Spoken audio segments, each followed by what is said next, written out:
सिंधुदुर्ग जिल्ह्याला मुसळधार पावसानं झोडपलाय, त्यामुळे अनेकांच्या घरामध्ये पाणी शिरलंय। घरातल्या साहित्याचं नुकसान झालंय। दुसरीकडे दोडामार्ग तालुक्यातील हळदीचा गुंड इथं नदीवरील पुलाचं काम सुरू आहे, त्यामुळे वाहतुकीसाठी तयार केलेला पर्यायी मार्ग वाहून गेला। त्यामुळे तळेखोल, विडी या गावांचा संपर्क देखील तुटला।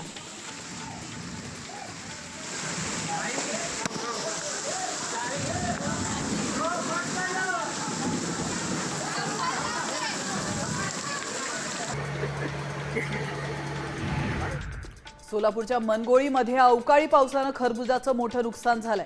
प्रभाकर पाटील यांनी लाखोंचा खर्च करून खरबुजाची लागवड केली होती। पीकही चांगलं बहरलं होतं, मात्र पीक काढणीला आलं आणि अवकाळीनं घात केला। सगळं पीक वाया गेलंय।